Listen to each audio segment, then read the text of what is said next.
Well, welcome to the College of Complexes. This is our 449th meeting since we started in February 2009. We put a speaker on every week, a different subject.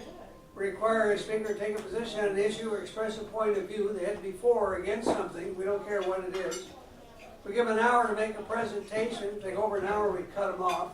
If anybody interrupts the speaker, we remind the interrupter. We listen to only one fool at a time, one of our rules. And we have question and answers from the audience of the speaker, not speeches. Then we have remarks, rebuttals. Everybody in this audience that wants to gets 5 minutes at the podium here to respond to the speaker said for or against. And our speaker gets the last word. He gets a comment and close the meeting. That's how it works. But before we introduce our speaker, we have time for announcements. Anybody have any announcements they want to make? Now's the time to do it. Any announcements you want to make? No one has any announcements? Nothing? You got one, don't you? Ken? You usually do.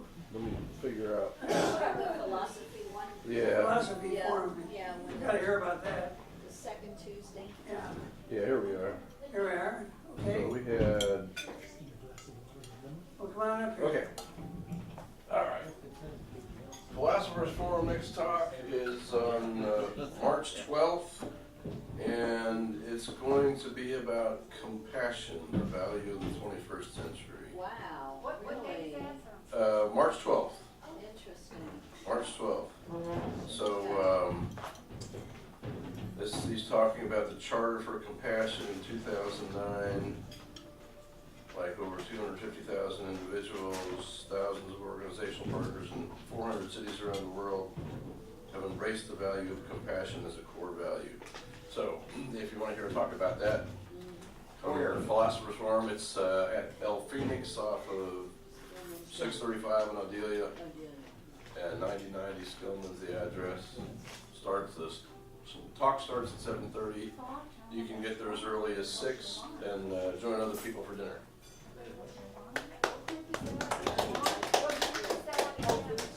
Here, I'll tell you something. I'm gonna Come on up say here. Oh, I can shout it. I'm always so. Okay, tomorrow night at Whole Foods, the one on Preston and Forest, Rabbi Freed. It's kosher month for the now in the Jewish people. It's kosher anyway, and for the month of March, and he's going to be there, and you can have all the kosher wine for free, samples, and cheese. wow. Yeah. Just cheese? So, Cheese and wine. Hey, for free, what do you want? 7. 7 o'clock tomorrow. This is at Central Market? Yes. All right. 7 to 9. Come on up here, make your announcement. You got an announcement to make? No, I just wanted to know, what was the name of the group with the compassion speaker? I'm Oh, sorry. here, That's Dallas Philosophers Forum. Oh, yes. The compassion chapter. Very much. It's light here. There we go. Anyway, next week we're going to have Jerry Berggren. Is it Berggren? Berggren. He's sitting right there. He'll be our speaker. He's going to talk about, is it time to end daylight savings time? That's his I'm looking opinion. forward to that. And that ought to be good. Yes. Anyway, he'll be here to tell us about that. And on March 16th, Dale Klosterman is going to talk about Are the Gods Still With Us? It's interesting. It's on your itinerary. On March 23rd, Can Free Will Be Reconciled with Determinism? That's Ken Sauter. He's sitting right here. He'll be the speaker. That ought to be interesting. Also, it's on your itinerary. I'm not going to read all this. And on March 30th, in the beginning, God is Earth, only 6,000 years old. George Lujak's going to talk about that, so that'll be interesting. So, anyway, our speaker tonight is Jim Gatewood. He's going to talk about Captain Will Fritz and the Dallas Mafia. He's a Dallas author, historian, and member of the Dallas County Review Board. He will discuss the forgotten history of Dallas, the most colorful period when crime, law, and order made its mark on American history. He will take us through the history of Dallas as he presents and preserves the previously unpublished legacy of our city. Jim will discuss a Dallas super cop who solved the Kennedy assassination 3 hours after Lee Harvey Oswald shots were fired. He also names the Dallas Mafia families and the Dallas Bank where the Mafia laundered their money. And Jim will bring books he authored for those who wish to purchase same. Well, anyway, without further ado, please give a very, very warm welcome to Jim Gatewood. I want to explain about the picture up here. April 6th, I'm coming back. And Bonnie Parker, Clyde Barron, Bonnie Parker. Bonnie Parker had a baby girl. And that's the story. We discovered every May the 25th closest to, Saturday closest to the 25th, they reenact the shootout at Gibbsland, Louisiana, where Bonnie and Clyde were killed. And of course, I always attend those. And at one of those meetings, the daughter showed up, and so I got the story, and we've got it in a book. And come back on April the 6th, and you'll find out all about it. Now tonight, we're going to talk about Captain Will Fritz in the Dallas Mafia. Will Fritz was born in Dublin, Texas. That's about 120 miles from here, just almost due west. His father, now the year is 1896, and his father is in the livery stable business. That's kind of like used cars are today, only they're dealing in horses.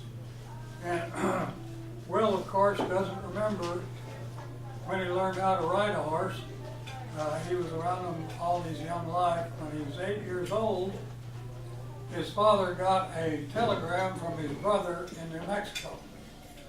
And there was a ranch that was being foreclosed on for back taxes.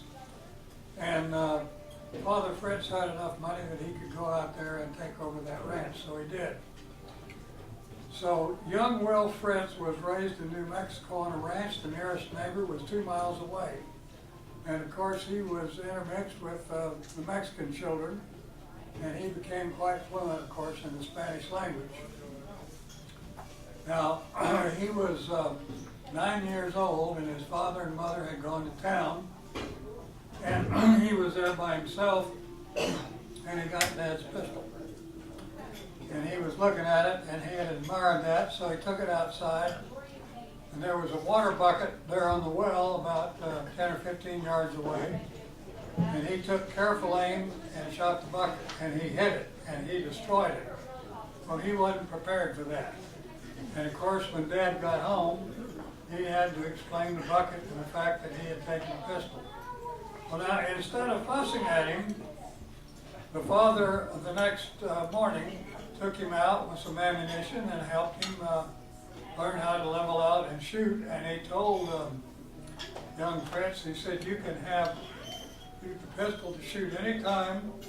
He showed him how to be safe with it. He said, you can fire all the reloaded ammunition that you reload. So without any radio or TV and the nearest neighbor 2 miles away, young Fritz spent a lot of time with that pistol. And he got very accurate with it, very deadly with his right hand. And then he taught his left hand everything that his right hand do. So by the time he was 15 years old, he was an excellent pistol shot, ambidextrous with both hands. Now, at that time in our history, Pancho Villa was coming across the border and stealing horses. And of course, that's the business that the Fritz family was in. So sure enough, he got into the family's herd, and he took about 20 horses that were in a corral.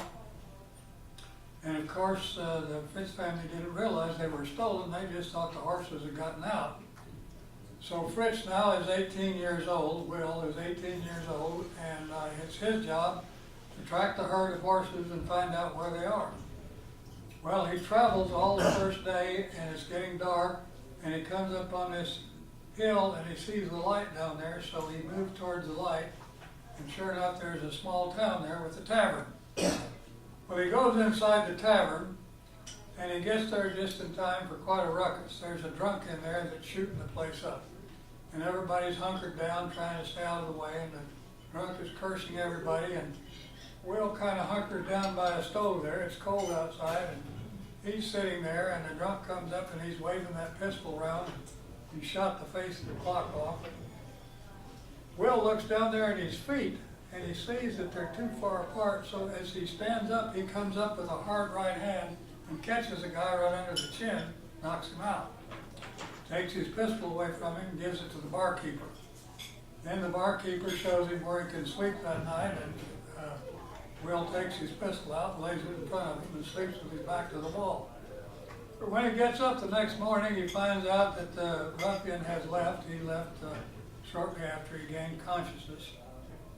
And as he was having breakfast, the tavern master spoke to him. He said, "We have a Indian that lives around here that's a pretty good tracker, and I've asked him to come over and talk to you. We knew you were after the horses that are out." So the Indian came in and had breakfast with him, and he asked him about the corral that the horses were in. He said, "Now, was there any broken lumber? Any evidence of brute force?" And Will thought about it, and he said, "No." So the Indian said, "Well, there's been a lot of horses stolen by Pancho Villa and his men, and that's probably what's happened. And if you'd like, I'll help you track them." So they tracked it, and sure enough, the next morning, just about first light, they saw some smoke off in the distance, just over a hill. They came up on that hill, and there were the horses. And there were 3 of Pancho Villa's men still in their blanket. Well, they rode down and took the 3 men prisoners and got the horses back. The Indian said, "I'll take care of these prisoners, and my people have a lot to settle with Pancho Villa." So he left and brought the horses back home. Now, it was just about this time in our history, Pancho Villa came across the border, and he raided Dallas, Mexico. And John Pershing came down with a brigade of soldiers and was going to punish Pancho Villa. Well, actually, he was told to destroy him. So Will heard about this, and by this time he's 21 years old, and he rode to El Paso and intercepted General Pershing's group and joined the army. Well, when they found out what an excellent horseman he was, they just left him there in El Paso to break horses for the army. And that's where he met a fellow by the name of Schuyler Marshall. Now, Schuyler Marshall was a lieutenant in the army, and he was an expert pistol shot. And the word had gotten around, they'd seen Will Fritz on the pistol range. So a match was arranged between these 2 men, and of course, Army folks being what they are, there was bets one way or another. And Will said, "Well," he said, I wouldn't. Of course, Schuyler Marshall, the lieutenant, was trying to make a bet with him. He said, "I don't have any money to bet." He said, "The only thing I could do," he said, "if you have a particular horse you'd like to have broken," he said, "I'll break the horse for you." And on the other side of the bet, Schuyler Marshall put up one of those Model 911 .45 automatics. And Schuyler Marshall wasn't quite as good a shot as he thought, because Will's target was a little better. So Will winds up with a Model 1911 automatic. Now, he doesn't get to go in with the soldiers after Pancho Villa, and when the war's over, he reads an ad in the paper that says that the Dallas Police Department is hiring a policeman. So he comes to Dallas, and they're not paying a lot of attention to him, but it comes time when they take their recruits and their applicants for the job to the pistol range. And he comes out with his Model 11 Colt .45, and of course fires a perfect round. And the sergeant in charge of the recruits turns to him and says, "Welcome to the Dallas Police Department, Mr. Fritz." And he got the job. Now, he was fluent in both Spanish and English, and at that time they were having a problem with some Mexican hoodlums who were thieves. And they gave Will Fritz the assignment of Little Mexico. That was his beat. Now, he didn't let on that he could talk Spanish. And he would speak only English, but he would listen to these Spanish conversations. And of course, it came to pass that he picked up the information that he needed, and he broke 2 gangs of Mexican thieves. Now, later on in our Dallas history, there was a serial killing going on. Radios had just been put in automobiles. And as a a result of this, the youngsters were parking and listening to the radio and doing what youngsters do when they park and listen to the radio. And these serial killers were attacking the men and killing them and raping the women. And some of the women survived and some of them didn't. And there were 4 of these that had gone down, and nobody was having any luck. And Will Fritz had the idea, at this time he's still just a policeman, he hadn't got the rank yet.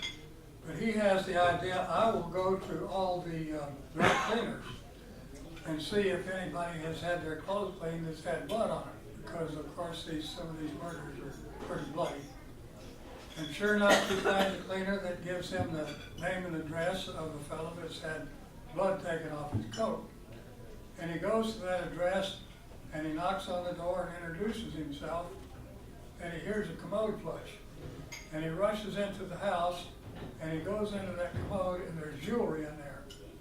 And he pulls the jewelry out and he goes back to his office, and this jewelry is described by a lady who is still conscious, is in the hospital, has been attacked, as her jewelry. So they know the address of the culprit. And as a result of that police work, 2 brothers are captured, and they were sent away to Huntsville, and killings were over with. Now, Will Fritz was involved in the largest narcotics bust that ever went down in the state of Texas, and it happened right here in Dallas. The Savello family, Joe Savello and his 3 sons, were head of the Mafia here in Dallas. And the Italian families in the early 1900s represented about 40% of the Dallas population. They were a very thrifty group of people, and they built a hotel called the Ambassador Hotel, which is right where Old City Park is today. The hotel still stands. It's been purchased by a religious group, and that's sort of their sanctuary now. But this hotel had a carriage house because when it was built in 1905, automobiles hadn't arrived here yet. And there was a tunnel from the carriage house to the hotel. That tunnel is still in place. And the idea was that when the women came in inclement weather and the carriages, they could get out and go through the tunnel to the hotel. That way their clothes and dress and hair and whatnot was not messed up. But this was a state-of-the-art hotel in 1905 when it was built. It was talked about as being the finest hotel west of the Mississippi. And the Savello family and the Mafia used it as their headquarters. And we had a mole in the Dallas Police Department that was tipping the narcotics people off. And they were all talking in Italian. Well, of course, Fritz understood the Mexican language, but he wasn't too swift on Italian. So he talked to J. Edgar Hoover on the telephone and told him what our problem was here. Hoover sent a young man down from Chicago whose father had owned a laundry, and an addict who was in a rage for a new fix came in and robbed the laundry and killed his father. So he was very adamant about drugs and trying to do something about it, and he was of Italian heritage, he spoke Italian, so he came to Dallas. Now at that time in our history there had never been a wiretap, and Will Fritz had the idea, and he posed as a telephone man and went into the Ambassador Hotel and set up a wiretap on the phone. That was the first wiretap, of course, probably in Texas, perhaps in the United States. But armed with this information and a FBI agent who could speak the Italian language, they were able to put down the largest drug bust, as I said, in the state of Texas. That was in 1938. Now, Will Fritz was promoted to captain as a result of ending the serial killing. And many times in his history, the politicians would come to him and ask him to be chief of police. And Captain Fritz would always say, well, I think I'll stay a captain. He said that chiefs have a way of getting fired, and I just believe I like it better as a captain. And he was, of course, it was on his watch that Kennedy was assassinated. Now, there's a story about Oswald that bears repeating at this time. After the shooting, Oswald walked right out the front door of the school book depository. He was supposed to be picked up by a Nash Rambler station wagon driven by 3 Cuban freedom fighters, but he missed his ride. But Officer Roger Craig with the Dallas County Sheriff's Department gave this written report. He said, "I knew what I heard were gunshots on Elm Street, and I rushed towards the scene." So just as I got there, he said, "I heard a man whistle shrilly. I looked up and I saw him come down the sidewalk and get into a Nash Rambler station wagon driven by 3 Hispanics and drive off." Well, they went on with their investigation, and Roger Craig saw Sheriff Decker, and he told Sheriff Decker about what he'd seen. And Decker said, "Well, you go back to Captain Fritz's office and give him this report." Now, time had passed. This was about an hour and a half or 2 hours after this happened that he finally got the report to Decker. So when he got to Will Fritz's office, he was startled, because there sitting outside Will Fritz's office was Lee Harvey Oswald handcuffed, the same man that he thought he saw get into the Nash Rambler station wagon. And of course, what we learned later was that man's name was Manuel Riviera. He was an Oswald lookalike and put there on purpose. The reason for it, there were 2 Lee Harvey Oswald lookalikes, or Lee Harvey Oswald and his lookalike, that left the school book depository. They left about 5 minutes apart. One went to the right, one went to the left. Now, what that has created is conflicting testimony for anybody that saw that happen, and conflicting testimony is not acceptable in court. So this was to cover Lee Harvey Oswald's exit from the school book depository. Now, Captain Fritz has been a policeman at that time in our history for 53 years. He is one of the best interrogators in the business, and he is interrogating Lee Harvey Oswald. There is a copy of that interrogation in this book. And as you read it, you'll see that he is just building Oswald up and getting him to brag about his position and what he can do. And the interrogation is interrupted. It's interrupted by an FBI agent there in Dallas. He got his orders, of course, from J. Edgar Hoover in Washington. Now, what's behind all this? J. Edgar Hoover, as most of you already know, was a homosexual. And he gave his lover, Clyde Tolson, the position of assistant director of the FBI. The mob found out about this. They got some compromising pictures of J. Edgar Hoover and his lover at one of their parties. Meyer Lansky, head of the New York crime family in charge of syndicated gambling, called on J. Edgar Hoover. The reason Lansky called on him is because the mob also knew that Hoover liked to play the ponies. In fact, he was classified as a compulsive gambler. So when Meyer Lansky called on Hoover, he showed him the compromising pictures with his lover, Clyde Tolson, and said, "Now, Mr. Hoover, if the Mafia ever has any problem with you, these pictures will appear in all the major newspapers all across the United States. But we don't want to alienate you. We'd rather have you as our friend. So what we're going to do, we're going to advise you who the winner of the 6th race will be in Saratoga every Saturday. That way your home finances should never feel any pain." You see, Hoover was in the mob's pocket, and he knew that Oswald was being interrogated by one of the best in the business and probably would crack with enough time. So he instructed his FBI agent in Dallas to stop the interrogation. Sad, but it's true. Now, Captain Fritz went on and he died of old age, and actually he died in bed, and he hadn't bothered to take his clothes off or anything. He had a pistol in his belt, he had a shoulder holster on, and he had a pistol on his ankle.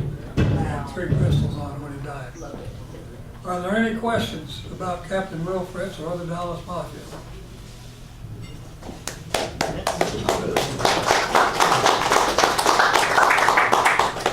Oh, now I have these books for $20 each out there on the table if you'd like to have one. You mentioned J. Edgar Hoover was compromised by, was it Meyer Lansky? Did you say Meyer Lansky? Yes, Meyer Lansky. Okay, but who was running the show here in Dallas? Who was doing what? Who were Meyer Lansky's people here in Dallas? Oh, any of the Mafia members that are listed there in the back of the book. Any of them? Yeah. Who did they answer to? Well, the Mafia Don here in Dallas at that time was Jack Ruby. Okay. Any other Is questions? Paul Rowland, Wait for the mic here.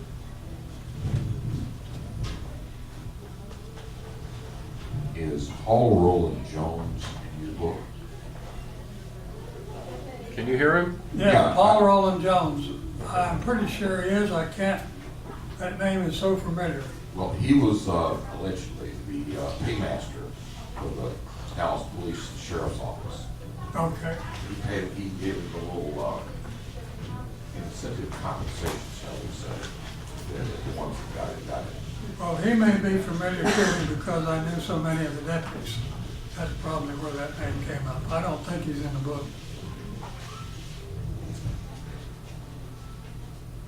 Okay, I ask another question. Are you supporting the position that Lee Harvey Oswald was the sole shooter and acted alone? Yes, Lee Harvey Oswald was a sole shooter, and we also identified the second gunman. Who was that? The second gunman was a Dallas County Deputy Sheriff named Harry Weatherford. He was put on top of the county records building, only 98 yards from the school book depository, to protect the motorcade by Sheriff Bill Decker. And when Oswald fired the first shot, Weatherford saw the pigeons fly up across from the school book depository, but he had no target. So he's almost directly behind Oswald. When Oswald fired that second deadly headshot, Weatherford saw the muzzle flash in the sixth floor window. He swung around. He could not get Oswald in his sight, but he could see the tip of Oswald's rifle. And he did the only thing he could do. He fired at the rifle. Fortunately for Jacqueline, because Jacqueline was coming out over the back of the living room. Now both Conley and the president were down and out of sight. Oswald was going to kill Jacqueline with that third shot. That's the Mafia's way. You kill the man, his wife, the children, the dog, and you burn the house. But fortunately, Weatherford fired at Oswald just a micro-millisecond before Oswald's finger tightened enough to get his shot off. And when that building compacted right in front of him, that bullet, he flinched back. There were 3 witnesses, and this is in the Warren Commission report. There are 3 witnesses that were on the 5th floor under Oswald who said we heard what we knew was gunshots coming from the 3rd floor. But when the 3rd shot was fired, mortar and dust came down into her hair. Well, Oswald firing out the window is not going to make mortar and dust come down into your hair. But Harry Weatherford's .30-06 150 grain bullet traveling at almost 2,000 miles an hour, impacting that building, is going to make some mortar and dust fly loose. Have you read the book, Roger Stone's book, The Man Who Killed JFK, about Johnson's? And I've written my own book. You have read, well, folks, you can find that book over at the Barnes & Noble for $8.95 also. I would take exception to your conclusion that Lee Harvey Oswald. Okay. Microphone for Margaret here. Over here.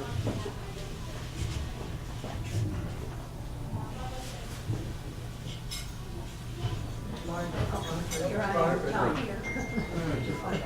Is the Italian Mafia still active in Dallas? You bet. Yeah. I recently attended a FBI symposium at SMU, and this was the thing that interested me most. They said the Mafia, of course, is in a lot of legitimate businesses. And say, for instance, you go to a filling station that's doing real well, and they come to you and they want to buy your filling station. You say, well, no, I'm just not ready to retire yet. So they offer you a fair price, and they come back a couple of years later and offer you an even better price. And you say, well, no, I'm just not interested in selling. Well, think it over, because we know right where your kids get off the school bus. That's the way they operate. They will intimidate you, and if necessary, hurt you in their opinion.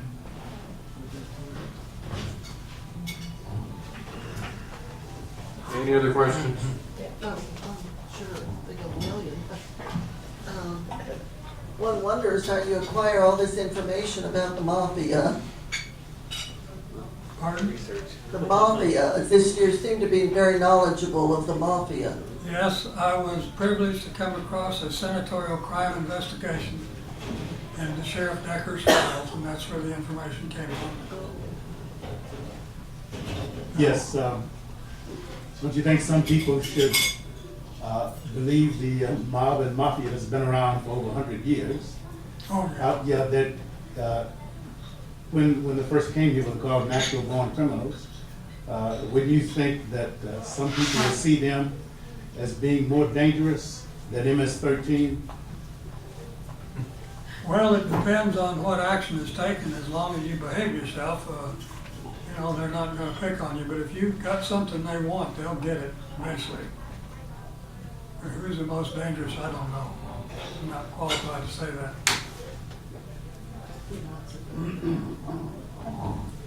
You mentioned Chief Will Fritz's files. Are they open to the public? I doubt it, but it's there in the book. Where are they currently held at? I'm sorry? Where are they currently held at? They aren't permanently held, to my knowledge, anywhere. It is just absolutely sad the way the police department, the sheriff, and the police department destroy their records. Well, how long ago did you review his files? Oh my gosh, that was back in 1998. And who had him then? Well, I was privileged with being involved with the sheriff's department at that time. So they let you look at it. They're held by the police department. They were held by the police department then? I don't know what the police department had. When I went to them for help, they wouldn't hardly give me the time of day. Sounds like those. One more question. Margaret has one here. How many impersonators were there, Lee Harvey Oswald? You say there were 3? Well, no, there was Lee Harvey Oswald himself and one other. One. The other guy was Manuel Rivera. Oh, okay. And I just had one other question. Margaret, In the back of the move the book. mic up closer to In the mouth. back of the book is a listing of various mafia members, including the Campisi, the Yannis, and so on. Did you ever have any problem with any of those families trying to refute that? The only thing that happened, I got some threatening telephone calls, which I expected. And I was prepared for these calls. I knew they were coming. So I had a little sheet that I laid down in front of my telephone. And I said, well, I want to explain this. I'm a life member of the American National Rifle Association, a qualified marksman, and a small arms expert, and you damn sure better make your first shot count. And I check my automobile every morning before I go to work. And what I was really betting on was this. I'm nobody. I'm writing this book. If my car blows up or somebody takes me out, then they're going to say, why? Well, look what he was working on. And this would create a problem. So I just made that bet, and evidently it paid off. but I want to add this to it. I was speaking to the Republican Men's Club in Rockwall, Texas. This has been about 6 years ago. And I was talking about the assassination, and the owner of a TV station came to me and said, Mr. Gatewood, he said, I would like to have you give just exactly the same presentation of a TV program as a documentary. But if I did, my license to do business would not be renewed. He said, all media is controlled out of Chicago, and they don't want to hear that. And I've had newspaper reporters get very excited and going to call me in for an interview and so forth, and I never hear from them again. So this, that's the kind of water we're in. Yeah. Oh, do people ever call you to give you information about the mafia? Absolutely. Really? Do they scare you? Sometimes they try to scare you? No, usually what happens, for instance, one lady said, well, Sam Giancana was my neighbor in Chicago, and he was really a nice guy. In fact, when our driveway was impacted with snow, he came over with his snowplow and cleared our driveway. And this guy, we know he killed 52 people. Yeah. He's a nice guy. But he was just doing business. That's right. Right. They separate that. So the Dallas Mafia families, and given Oswald's relationship to them and to New Orleans, what's the relationship between the New Orleans Mafia families and the Dallas Mafia families with respect to the JFK assassination? Well, it's just like, let's say we have an organization of bankers. It'd be the same relationship between Dallas bankers and New Orleans bankers. And just if they can throw you a deal, they will. If you can throw them a deal, you tell them. I was watching a video on YouTube a few nights ago by an ex-CIA spy who's putting out all kinds of really revelatory videos about what's really going on. I think his name is Michael David Steele or something, but I could be wrong about that. Robert David Steele. That's it, yeah, and he really seems to know what he's talking about all kinds of important subjects. Be very careful. Anyway, he says that the Mafia used to bring J. Edgar Hoover's small children as gifts because he was a pedophile. Oh, my. Have you heard anything or read anything about I that? hadn't heard that one. Oh, Tom. Are there any Italian restaurants here in Dallas that you know that the mafia people go to? I remember El Sorrento. You remember El Sorrento? Campisi. Yeah. Oh, Campisi's and, Well, let's see, there's Ianni's, Thank you. and there's one on Greenville, something. Not Romans. No, in fact, it's on the other side of the street. I can't call the name, but they have excellent rating. Ragos. They need Ragos. Yes, yes. In your book, did you explore the motives behind Oswald's assassination? The motives. Oswald assassination? Kennedy's assassination. The motives, yeah. His Or motives. Oswald's motives, anyway. Oh, Oswald's motive? I think that's what she's asking. Yeah, Yeah, Oswald's motive was $1 million that's it. and to retire in Havana, Cuba, he and his family in luxury for the rest of their life. And the Mafia's plan was to wait about 2 months or 6 weeks after the assassination. Now, this is if Oswald had escaped and made it to Havana, Cuba. The Mafia's perfect plan was to wait about 2 months, then tip off the FBI and say, there's the man that murdered the President of the United States, retiring in luxury in Havana, Cuba, a member of Fidel Castro's military cabinet. As a result of that, there would be an uproar of wrath and indignation. Castro would be thrown out of Cuba. Now the mob can reestablish their casinos and drug routes out of Cuba. That was their plan. But Oswald got caught at the Texas theaters, you know. Yeah, it was Bobby Kennedy who was really very much anti-mafia. He was very, Bobby Kennedy was vicious, but well, in fact, we have a taped telephone conversation where Bobby Kennedy, the Attorney General of the United States, is telling his brother, Jack Kennedy, the President of the United States, we have 261 indictments against Mafia Dons all across the nation and a hit list of 2,800 crew. Big brother, with just a little luck, we're going to wipe the Mafia from the face of the United States during your administration. And of course, as you know, the president got assassinated, and with Lyndon Johnson as president, those indictments just went away like the snow and the rain. So, two questions. What role, connection did Sirhan play? Was he connected to the Mafia? Well, you're leaving the Dallas district, and that's all I can handle.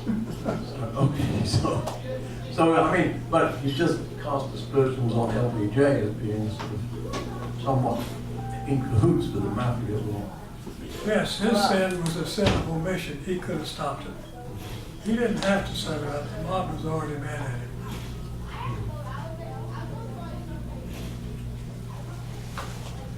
Did he? Hold on. Wait for the mic. Yes. Did Johnson know about Johnson and a few others allegedly met at Murchison's house the night before? Absolutely. And so that did take place, and they knew about it? Yes. Johnson, Murchison, Nixon, J. Edgar Hoover was there. J. Edgar Hoover. Was Nixon there? I don't know whether Nixon was or not, but that's in a book called Texas in the Morning, written by Madeline Brown, and she names everybody that was there. Was any of the Bushes, George W. Bush Sr. there? I don't know. That would be interesting. Are you familiar with, wasn't LBJ facing charges? Wasn't he involved in some murder for hire stuff? Oh, absolutely. He had, 8 hits that he had ordered. And one of them was his sister. Really? Yeah, his sister was an addict, and she just talked about everything that LBJ got into that she knew about. She was warned several times to be quiet, and she wouldn't be, so he ordered her hit. Wow. The summary of those 8 hits is discussed in detail in Roger Stone's book, LBJ, The Man Who Killed Kennedy, 895, Barnes & Noble. Really? Yep. There was also a book written by a man named J. Ebbets Haley in 1964. Sold more books that year. That book sold more books than anything else in Texas that year, and it disclosed all of its stuff that was dismissed. You can still get it on Amazon.com and also sometimes at half-price books. J. Ebbets, E-B-E-T-T-S, Haley, H-A-L-E-Y, is an interesting guy to look at.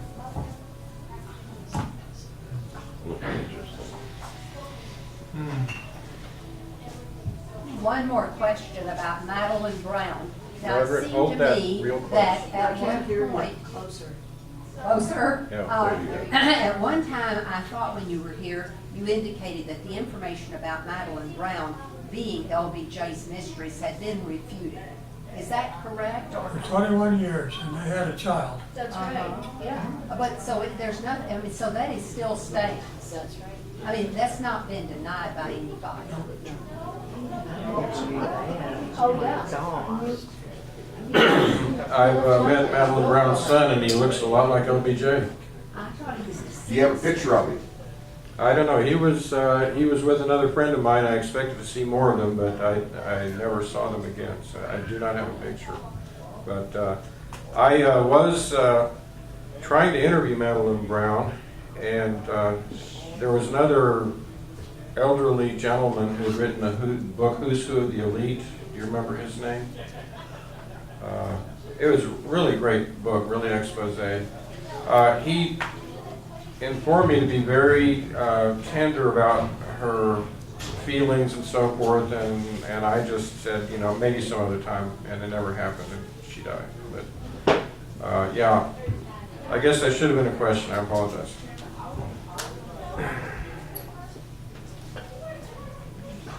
Just some information.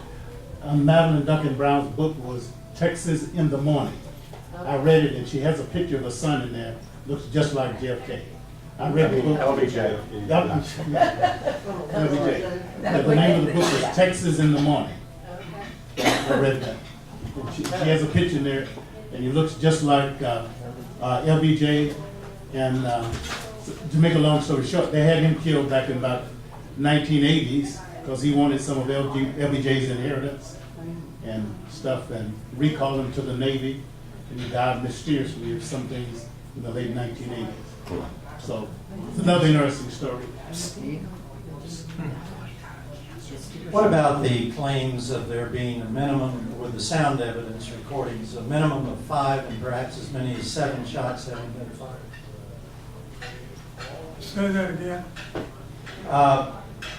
There's the claim that from recordings, I think on police vehicles, there were a minimum of 5 shots and perhaps as many as 7 shots fired. Okay, what you're talking about, a motorcycle policeman jammed his radio open 15 minutes before the shooting took place, so those shots are recorded. Now, they took that recording to Philadelphia, where they have a forensic audio machine that's used to reestablish old records and take out the cracks and so forth. Now, you've got to understand that those shots were fired down there where there's buildings all around. I understand. So you're dealing with some echoes. But what they came up with, that there were 3 shots, actually 4 shots, that there were 3, and the 3rd shot, there was one just simultaneous automatically. And of course that fits in. We have a picture of that cover of the Reader's Digest that article came out in our book. We quote that. And that confirms the story that I told about the fact that there were actually 4 shots that both Oswald and Officer Weatherford fired just a millisecond ahead of Oswald, saving Jacqueline Kennedy's life. Okay, second question. I can remember from back then that the first photographs of Kennedy's head showed a big portion of skull blown out of the rear of his head, indicating a forward shot, a shot from the front. And later, the pictures that were the quote-unquote official pictures showed just a bullet hole in the back of the skull, which is probably someone else's skull. That must have been cosmetic, because that piece of skull was picked up out of the curb of the street by Officer A.D. McCurley, the Sheriff's Department. Yeah, but that makes it very clear the shot that went through his head came from the front. No, the skull came from the rear of his head. Okay, let's go through these shots, because I want that cleared up for you. And a great deal of money has been spent, so I can tell you what the results is. The first shot came down at a 38-degree angle, and it struck the president, eye on the back, exited his throat, small exit wound. So there's controversy, because it's a small wound. They think he was shot from the front. But this bullet is an armor-piercing, full metal jacket bullet. It does not expand. It is not sporting ammunition. It's military ammunition designed to go through steel. This bullet passes on through the president into Governor Conley and winds up spent in his sleeve, later to roll out on a gurney in Parkland Hospital. Oswald works the bolt for the second shot. The driver of the limousine, George Drum, knows there's a problem. He turns and looks over his shoulder. We can see the brake light come on, and it's a Zapruder found. Jacqueline reaches up for her husband. She sees him holding his throat. She wants to help him. Then his head explodes because Oswald has fired that second shot.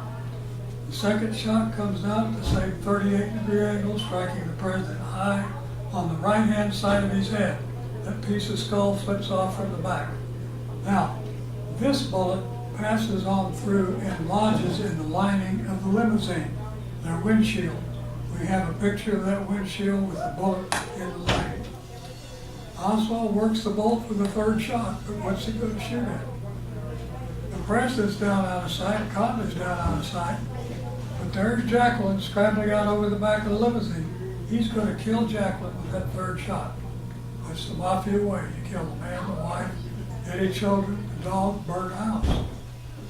Officer Weatherford, however, 98 yards away with a 9-power scope, meaning he's 9 times closer, can see the tip of Oswald's rifle in the window, and he fires at it. And that bullet impacts the building right in front of Oswald just before his finger is tight enough to kill Jacqueline. As a result, his third shot goes high, completely missing the motorcade, hitting the curb on the south side of Elm Street. Now, they flew him into Washington to testify to the Warren Commission. His name was Donald Scoggins. Mr. Scoggins told the Warren Commission, I was standing on Elm Street on the south side. I heard the bullet impact the curb beside me. A piece of concrete cut my cheek, and I heard the bullet ricochet into the steel girders of the triple underpass. That's 4 shots.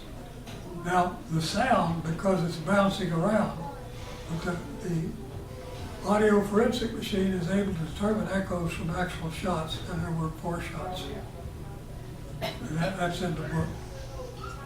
Well, a bullet entering a skull does not blow out part of the skull from the entry point. It's the exit point where it blows it out. Why? And I know this very clearly because I had a brother who was murdered by a bullet that went through his head, and it came out, taking out about the size of an orange in his skull. It does not happen the way the fraudulent Warren report said it happened. Is that a question? Amen. It's a response to my previous question's answer. When was this book published, your book? Say again? When was it published, your book? 2008. 2008? Yes. Okay. Then you would not have had access to the books published by the emergency room physicians who published their book around 2013 or 14. And they, for the first 20 or 30 years, they kept quiet.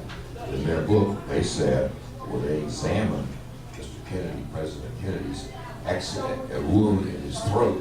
They said that it was absolutely an entry wound and not an exit wound. And ever since then, the government's tried to shut them up. Those books were also available in paper form. I just can't remember the guy's name, but if you go, you can Google it and get it up there. You're all better Google than I am. I tell you, there's a lot of evidence that says, other than there was a lone gunman in the back shooting.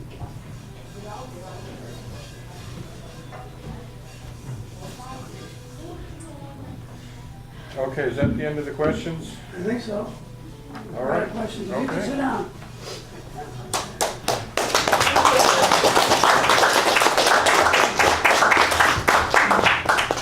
I'm on a set with my books now. Now it's your turn to talk, so you get 5 minutes to respond to the speaker and say for or against, and that's it. Trip over the wires here.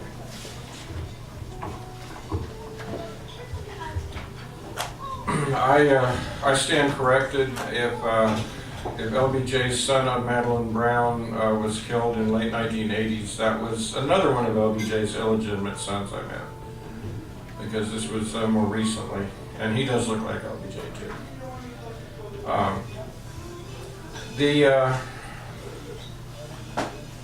The book Jim Gatewood has written is a valuable resource, and anyone who's looked into it and done the kind of yeoman's work he's done, I think we need to respect that. Having said that, at the same time, in 1997, I interviewed Colonel W. Craig Roberts, who was a Marine sniper and a police SWAT team sniper. And he was in Dallas for police convention, and he went to the historic 6th floor depository, and at that time you could actually get there and go there. And he looked out the window and he said he immediately knew that Oswald didn't make that shot. He actually was with a team of people. I don't remember who all of the members were, but one of the members of the team was Carlos Hathcock. Anyone who knows about marksmanship, that name should be significant. Hathcock, Craig Roberts, a lot of other people tried to make the shot that it was claimed Oswald had made, or the shots that Oswald had made. They set up a simulation on a military base, and they had all the dimensions of everything correct, and no one could make the shot. In 2015, I got a chance at a JFK conference to videotape a gentleman who had been Secret Service until 8 months before the Kennedy assassination. His name is Gordon Ferry, no relation to David Ferry of JFK fame. Gordon Ferry was also a marksman, and he had gone on from Secret Service and had gone into Special Forces and was somewhat of an expert at making up his own rounds. Someone asked him about the testimony of the convict James Files, and he said everything that Files had said about the pistol that he used to kill Kennedy, to hit Kennedy from the grassy knoll, that everything he said all measured out. He said that's the way he would have done a mercury-tipped round and everything else, and the results would have been just what we saw. So that's the experts weighing in there. Now, I'm not discounting that there may have been someone with the PD who took a shot at the 6th floor window. In fact, there is some testimony that there was another rifle, correct me if you know, that there was actually a Mauser found up on the 6th floor after the assassination, which had nothing to do with the Mannlicher Carcano tied to Oswald. I don't personally believe Oswald was involved, but there's so much information from so many different researchers. You know, I mean, you can have it open to question. Anybody else wants to weigh in on that? But as far as the number of shots, I think 5 is a conservative number. There have been some witnesses who said it sounded like a barrage. So, and any reporting by any agency after the Kennedy assassination, I would call into question as far as, there's a lot of pressure to duplicate the results the Warren Report was coming up with. If we do remember, JFK was talking about breaking the CIA into 1,000 pieces, and then Alan Dulles shows up on the Warren Commission. Indeed.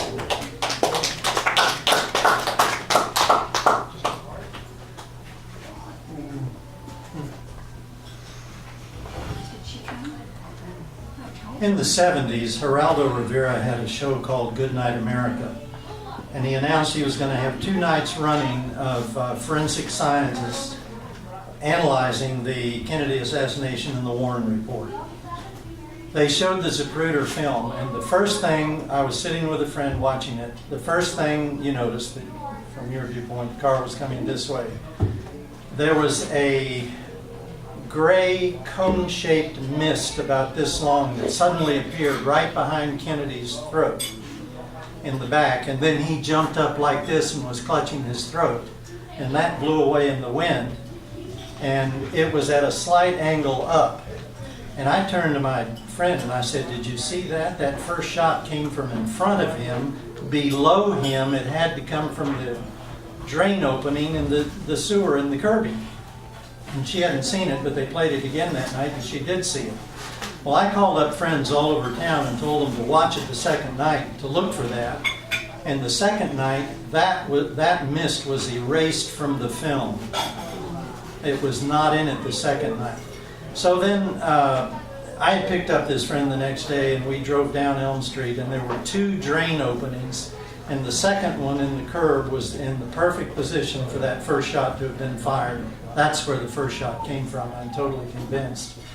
Years later, I had a client down at the courthouse, and we had finished up and we were going to go out to lunch, and I told him this tale.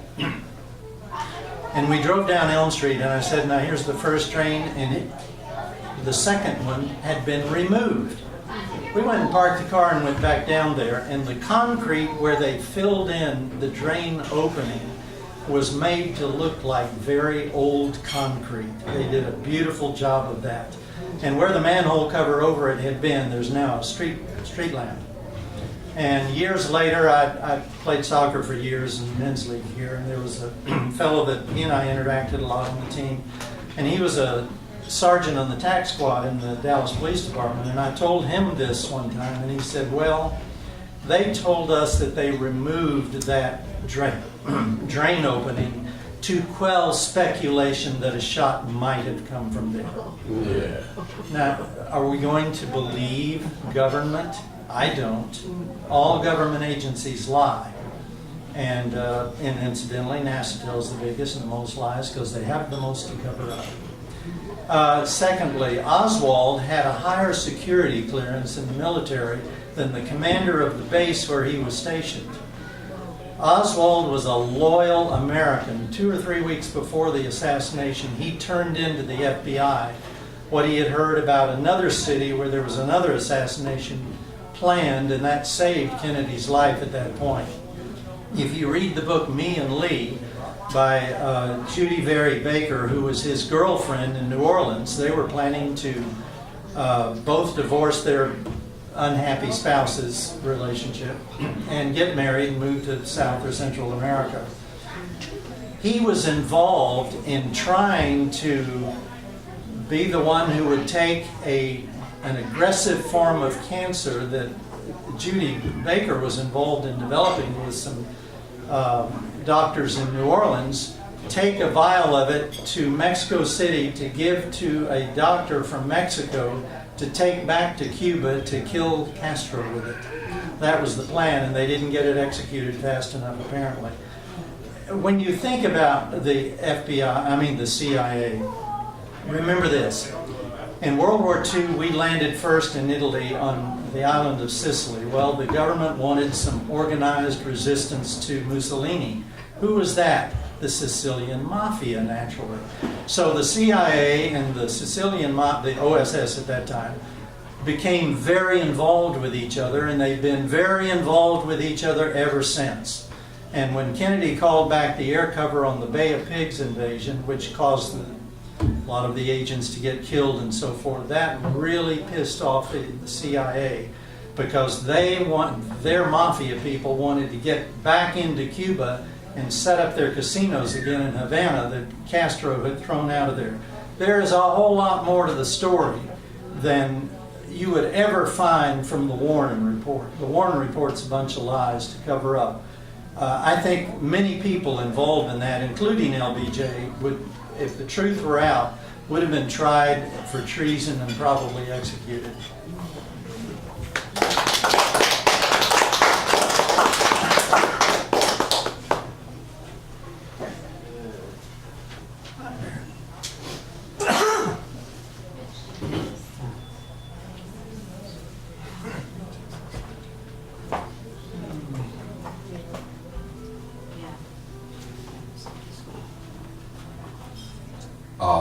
I was in college in Louisiana at the time that Jim Garrison was prosecuting this guy down in New Orleans for attempting being involved in the assassination. And I don't know why, but his bravado and very strong, outgoing personality just kind of ticked me off. And I guess from that time on, I always believed that Lee Harvey Oswald was the sole assassin. Because of a second reason, everybody that was talking about conspiracy were left-wingers, and I don't think anybody in this room would ever confuse me of being a left-winger. So, but then in the late 90s, I started looking into this magic bullet thing. I kept hearing about it.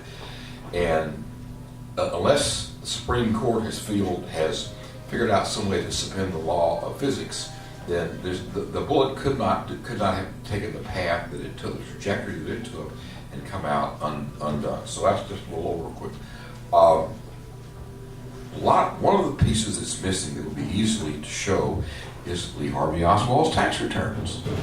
And supposedly, if he was indeed a paid agent, it's very likely something would appear on his tax returns. Those are unavailable for some reason. This, I think, is a second book. I would recommend. I don't want to preempt Jim Gatewood's books here, but I think you ought to read Jim. I'm going to buy this book and read it over. But recently, there have been two books come out. One of them is by, you all are old enough to remember that Dorothy Kilgallen. Absolutely. Yeah. Well, Dorothy Kilgallen was, short version is, if you could put Dorothy Kilgallen in your YouTube search engine and get some information on this, but Dorothy Kilgallen was a top-notch, five-star, top-drawer investigative journalist, and she was the only person that got a one-on-one interview with Jack Ruby. And she was preparing to write a book and told some of her friends that she was going to blow the top off of it. And then my time is limited, so I won't go into it, but there is a book out just came out a year or so ago about Dorothy Kilgallen. It's worth, whatever the price is, it's worth you reading it. There was also a book, you talk about the CIA's, well, the CIA's involvement might have been from a cuckolded husband named Claude Meyer. Anyway, his wife was Mary Pinchot Meyer. She was the niece of a governor, Gifford Pinchot, who was a governor of, well, she was the daughter of a man named Pinchot, and his brother, who was the governor of Pennsylvania, and Gifford Pinchot was the first director of the Department of Interior appointed by Theodore Roosevelt. Well, she was married to they both came from a society background, and she married a guy named Cord Meyer, and they were in the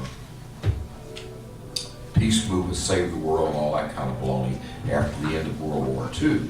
Well, they eventually got divorced, and Kennedy had and nobody denies this, had a long-going affair with her. And she kept a diary, unfortunately. And after her sister was the second wife of this guy at the Washington Post. Give me a minute. And she was out jogging, and someone shot her 222 bullets to the back of the head. And they picked up this derelict black guy and tried him. And of course, he was acquitted, and nothing's ever been done about it. It's called Mary's, well, something or other. That's another tie-in that she ties into the Kennedy assassination. And she had a high-level contact with Jack Kennedy, and when her sister and brother-in-law went to her Georgetown residence to look for it, they found a man named James Jesus Angleton that had got there before.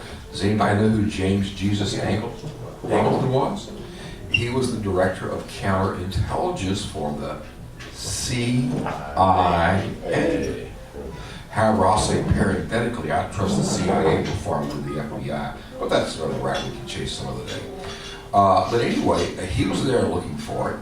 Supposedly they found it. He looked at it, and then it was burned. So there's a lot of stuff out there. And the third thing is that the physicians who were experienced surgeons who examined Kennedy when he came into the ER room for maybe the first 30 years after, it said nothing.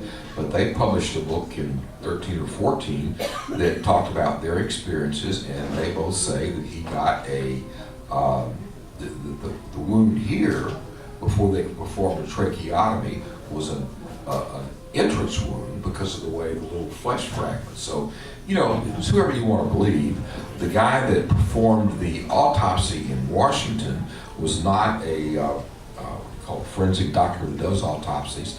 The man who would have done it here was, but the FBI and the Secret Service literally went face to face with the Dallas County coroner, a man named Dr. Rose, and forced them to take the relinquish Kennedy's body. Had it been done here, then none of this cover-up would have taken place. But anyway, I still recommend the book, Roger Stone's book, and he's got some other good books out there too. But don't forget to buy this one. But there's a lot of baloney out there.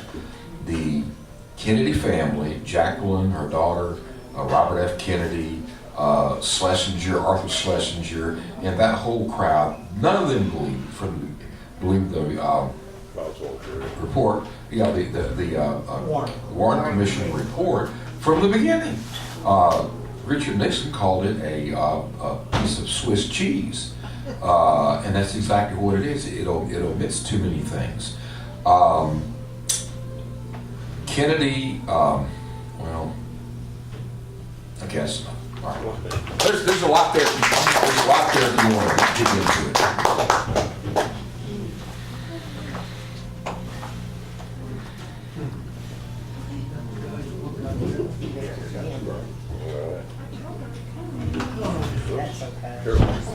I guess I'm the last one standing, so I want to thank our speaker. Where is he? He's hiding somewhere. You did a great job here tonight. I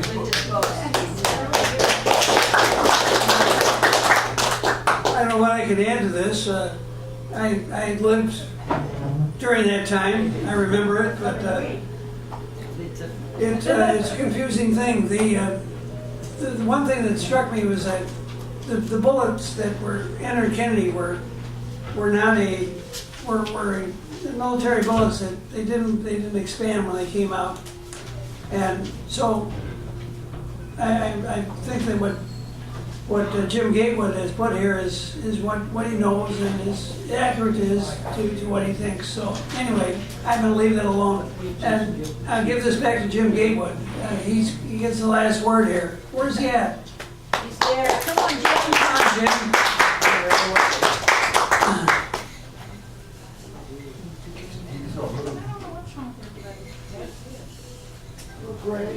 I don't think he heard you. Yeah, he's there. He's there. He's coming?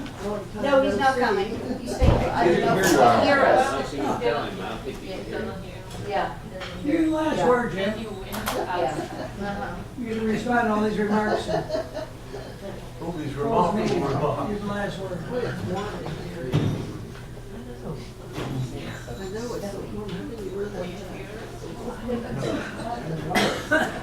John, I'd like to hear your take on all that. Well, I want to thank every person for coming out on this cold evening. And I hope I see you back on April the 6th, and we'll talk about Buddy Parker and Baby Dawn. Any other questions? Just refute what they had to say if you wanted to. Well, I have no refute. Everybody's entitled to their own opinion. Right. But not their own. We did have an attorney running our group that said we will not accept anything that I can't defend in court. So it's what we've got is fact to the best of our ability. Oh, since you're taking question, as far as Mafia, where is their central location, and is Dallas a big part of whatever in the Mafia? Well, Mafia headquarters are in Chicago. Chicago, that's what I thought, yeah. But Dallas is pretty big. Well, Dallas, I don't know who the Mafia Don is now. Would they be centered around a gambling area, probably? Yeah, gambling is very definitely is. Think of a three-legged stool, it's gambling, prostitution, narcotics. Oh, and all of that, right. Human vice.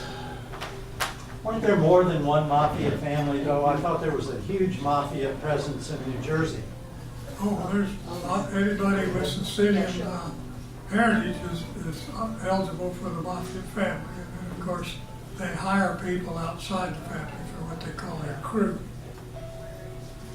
Well, I'm going to go sit with my books now.